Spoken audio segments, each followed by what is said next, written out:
माधव ने कोठरी में जाकर देखा तो उसकी स्त्री ठंडी हो गई थी। उसके मुंह पर मक्खियां भिनक रही थीं, पथराई हुई आंखें ऊपर टंगी हुई थी, सारी देह धूल से लथपथ हो रही थी। उसके पेट में बच्चा मर गया था। माधव भागा हुआ घीसू के पास आया। फिर दोनों जोर जोर से हाय हाय करने और छाती पीटने लगे। पड़ोस वालों ने यह रोना धोना सुना तो दौड़े हुए आए और पुरानी मर्यादा के अनुसार इन अभागों को समझाने लगे, मगर ज़्यादा रोने पीटने का अवसर न था। कफन और लकड़ी की फिक्र करनी थी। घर में तो पैसा इस तरह गायब था जैसे चील के घोंसले में मांस। बाप बेटे रोते हुए गांव के जमींदार के पास गए।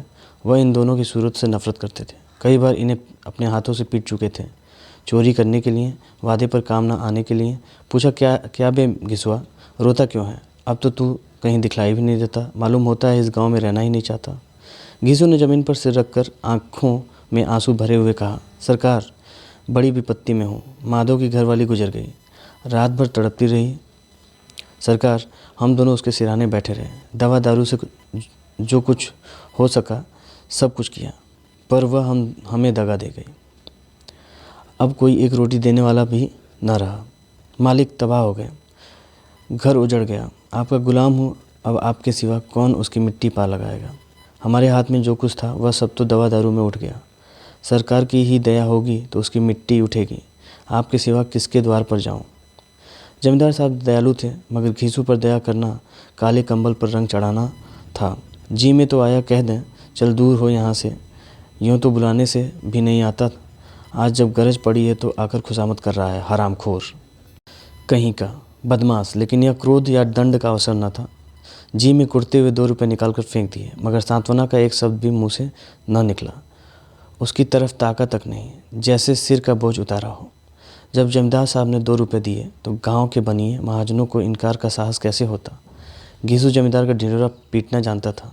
किसी ने 2 आने दिए, किसी ने 4 आने। 1 घंटे में घीसू और माधव बाजार से कफन लाने चले। इधर लोग बांस बांस काटने लगे। गांव की नर्म दिल स्त्रियां आ आकर लाश देखती थीं और उसकी बेबसी पर 2 बूंद आंसू गिराकर चली जाती थी।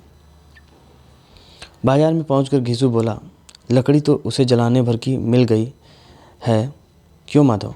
माधव बोला, हाँ लकड़ी तो बहुत है, अब कफन चाहिए। तो चलो कोई हल्का सा कफन ले लें। हाँ और क्या, लाश उठते उठते रात हो जाएगी, रात को कफन कौन देखता है? कैसा बुरा रिवाज है, जिसे जीते जी तन ढकने को चीथड़ा भी न मिला, उसे मरने पर नया कफन चाहिए। कफन लाश के साथ जल ही तो जाता है, क्या रखा रहता है। यही 5 रुपये पहले मिलते तो कुछ दवा दारू कर लेते। दोनों एक दूसरे के मन की बात ताड़ रहे थे। बाजार में इधर उधर घूमते रहे, कभी इस बजाज की दुकान पर गए, कभी उस दुकान पर। तरह तरह के कपड़े, रेशमी और सूती देखे, मगर कुछ जचा नहीं। यहाँ तक कि शाम हो गई। तब दोनों न जाने किस देवी प्रेरणा से एक मधुशाला के सामने जा पहुँचे और जैसे पूर्ण निश्चित व्यवस्था से अंदर चले गए। वहाँ जरा देर दोनों असमंजस में खड़े रहे। फिर घीसू ने गद्दी के सामने जाकर कहा, साहू जी, एक बोतल हमें भी देना। उसके बाद कुछ चिखौना आया, तली हुई मछली आई और बरामदे में बैठकर शांतिपूर्वक पीने लगे। कई कुंजियाँ ताबड़तोड़ पीने के बाद सरूर में आ गए। घीसू बोला, कफन लगाने से क्या मिलता है? आखिर जल ही तो जाता है, कुछ बहू के साथ तो न जाता। माधव आसमान की तरफ देखकर बोला, मानो देवताओं को अपनी निष्पापता का साक्षी बना रहा हो। दुनिया का दस्तूर है, नहीं लोग ब्राह्मणों को हजारों रुपए क्यों देते हैं? कौन देखता है परलोक में मिलता है या नहीं? बड़े आदमियों के पास धन है, फूकें, हमारे पास फूकने को क्या है? लेकिन लोगों को जवाब क्या दोगे? लोग पूछेंगे नहीं कफन कहाँ है? घीसू हंसा, अबे कह देंगे कि रुपए कमर से खिसक गए, बहुत ढूंढा, मिले नहीं। लोगों को विश्वास नहीं आएगा, लेकिन फिर वही रुपए देंगे। माधव भी हंसा इन अनपेक्षित सौभाग्य पर। बोला, बड़ी अच्छी थी बेचारी, मरी तो खूब खिला पिलाकर। आधी बोतल से ज़्यादा उड़ गई। घीसू ने 2 सेर पूड़ियाँ मंगाई, चटनी, अचार, कलेजियाँ। शराब खाने के सामने ही दुकान थी। माधव लपक कर 2 पत्तलों में सारे सामान ले आया। पूरा 1.5 रुपये खर्च हो गया, सिर्फ थोड़े से पैसे बचे रहे। दोनों इस वक्त इस शान से बैठे पूड़ियाँ खा रहे थे जैसे जंगल में कोई शेर अपना शिकार उड़ा रहा हो। न जवाबदेही का खौफ था, न बदनामी की फिक्र। इन सब भावनाओं को उन्होंने बहुत पहले ही जीत लिया था। घीसू दार्शनिक भाव से बोला, हमारी आत्मा प्रसन्न हो रही है तो क्या उसे पूर्ण न होगा? माधव ने श्रद्धा से सिर झुकाकर तस्दीक की, जरूर से जरूर होगा। भगवान तुम अंतर्यामी हो, उसे बैकुंठ ले जाना। हम दोनों हृदय से आशीर्वाद दे रहे हैं। आज जो भोजन मिला वह कहीं उम्र भर न मिला था। एक क्षण के बाद मन में एक शंका जागी। बोला, क्यों दादा, हम लोग भी एक ना एक दिन वहाँ जाएंगे ही। घीसू ने इस भोले भाले सवाल का कुछ उत्तर न दिया। वह परलोक की बातें सोचकर इस आनंद में बाधा न डालना चाहता था। जो वहाँ हम लोगों से पूछे कि तुमने हमें कफन क्यों नहीं दिया तो क्या कहेंगे? कहेंगे तुम्हारा सिर। पूछेगी तो ज़रूर। तो तू कैसे जानता है कि उसे कफन न मिलेगा? तू मुझे ऐसा गधा समझता है? 60 साल क्या दुनिया में घास खोदता रहा हूँ। उसको कफन मिलेगा और बहुत अच्छा मिलेगा। माधव को विश्वास न आया। बोला, कौन देगा? रुपए तो तुमने चट कर दिए। वह तो मुझसे पूछेगी। उसकी मांग में तो सिंदूर मैंने डाला था। घीसू गर्म होकर बोला, मैं कहता हूँ उसे कफन मिलेगा, तू मानता क्यों नहीं? कौन देगा, बताते क्यों नहीं? वही लोग देंगे जिन्होंने अब की बार दिया। हाँ, अब की रुपए हमारे हाथ न आएंगे।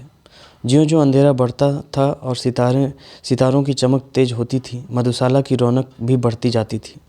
कोई गाता था, डींग मारता था, कोई अपने संगी के गले लिपटता था, कोई अपने दोस्त के मुंह में कुल्हड़ लगाए देता था। वहाँ के वातावरण में सरूर था, हवा में नशा। कितने तो यहाँ आकर एक चुल्लू में मस्त हो जाते थे। शराब से ज़्यादा यहाँ की हवा उन पर नशा करती थी। जीवन की बाधाएं यहाँ खींच लाती थीं और कुछ देर के लिए यह भूल जाते थे कि वे जीते हैं कि मरते हैं, या न जीते हैं न मरते हैं। और यह दोनों बाप बेटे अभी भी मज़े ले लेकर चुस्कियाँ ले रहे थे। सबकी निगाहें इनकी ओर जमी हुई थीं। दोनों कितने भाग्य के धनी हैं। पूरी पत्तल बीच में है, पूरी बोतल बीच में है। भरपेट खाकर माधव ने बची हुई पुड़ियों का पत्तल उठाकर एक भिखारी को दे दिया, जो खड़ा उनकी ओर भूखी आंखों से देख रहा था। देने के गौरव, आनंद और उल्लास का अपने जीवन में पहली बार अनुभव किया। घीसू ने कहा, ले जा, खूब खा और आशीर्वाद दे। बीवी की कमाई है, वह तो मर गई, मगर तेरा आशीर्वाद उसे ज़रूर पहुँचेगा। रोए रोए से आशीर्वाद दो, बड़ी गाड़ी कमाई के पैसे हैं। माधव ने फिर आसमान की तरफ देखा। कहा, वो बैकुंठ में जाएगी दादा, बैकुंठ की रानी बनेगी। घीसू खड़ा हो गया और उल्लास की लहरों में तैरता हुआ बोला, हाँ बेटा, बैकुंठ में जाएगी। किसी को सताया नहीं, किसी को दबाया नहीं। मरते मरते हमारी ज़िंदगी की सबसे बड़ी लालसा पूरी कर गई। वह न बैकुंठ में जाएगी तो क्या ये मोटे मोटे लोग जाएंगे, जो गरीबों को दोनों हाथों से लूटते हैं और अपने पाप को धोने के लिए गंगा में नहाते हैं और मंदिरों में जल चढ़ाते हैं। श्रद्धालुता का यह रंग तुरंत ही बदल गया। अस्थिरता नशे की खासियत है। दुखद और निराशा का दौर हुआ। माधव बोला, मगर दादा, बेचारी ने ज़िंदगी में बड़ा दुख भोगा, कितना दुख झेल कर मरी। अब आँखों पर हाथ रख कर रोने लगा, चीखें मार मार कर। घीसू ने समझाया, क्यों रोता है बेटा, खुश हो कि वह माया जाल से मुक्त हो गई, जंजाल से छूट गई। बड़ी भाग्यवान थी, इतनी जल्द माया मोह के बंधन तोड़ दिए। और दोनों खड़े होकर गाना गाने लगे। हठनी क्यों नैना झमकावे ठगिनी। पियक्कड़ों की आंखें इनकी ओर लगी हुई थीं और वे दोनों अपने दिल से मस्त गाए जाते थे। फिर दोनों नाचने लगे, उछलने भी, कूदे भी, गिरे भी, मटके भी, भाव भी बनाए, अभिनय भी किए और आखिर में नशे से मदमस्त होकर वहीं गिर पड़े।